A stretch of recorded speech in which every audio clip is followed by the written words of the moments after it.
about a really good exercise to do called the squat. And the squat is great because it's an exercise that focuses on strengthening your core and your lower body muscles such as your glutes and your quads. So we have Byron who's going to demonstrate today how to do a squat properly.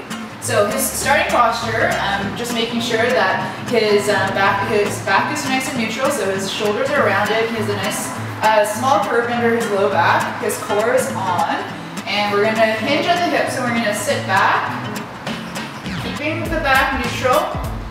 And then on the way up, Byron's focusing on squeezing his glutes to propel him back up. Get a few of those. We're going to go through some of the more common mistakes that people make. One of them is going too far over the toes, the knees. So Byron's going to demonstrate. So you can see here how his knees are very far forward, and so this puts a lot of strain on your kneecaps and your patellar tendons. So instead, you're going to come back up and you're going to sit back and make sure that the knees stay over the toes. So as a guide, you can always look down and make sure you can see your toes. Perfect. And then come back up. So another thing to look out for your knees is making sure that they stay aligned over your foot and they don't fall in too much. So Byron's going to demonstrate what this would look like. So you can see that they're collapsing inwards, and this puts a lot of strain on the inside of your knee, and you can actually develop quite a bit of medial knee pain if you do too many squats in this manner.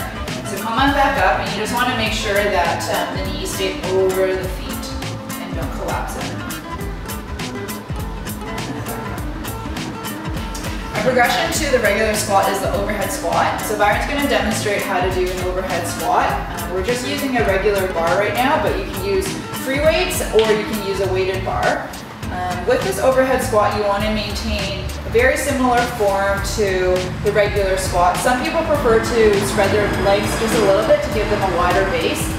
With the overhead bar, your center of gravity is shifted, so it's going to be a bit more core work for your stomach, and also it's a little bit harder in your shoulders too because you have this weight overhead. So another progression to the regular squat is an assisted single leg squat, and it's really good for working on your running form because it mimics the running motion. And so in this position, Byron has his leg just for some balance on the bench.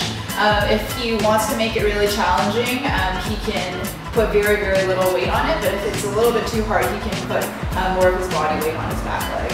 And so with this one, he's bending down and trying to maintain the same form as a regular squat, making sure his knee doesn't go too far over his toes, maintaining that neutral spine, and he's really using his right glutes and quads to power him up.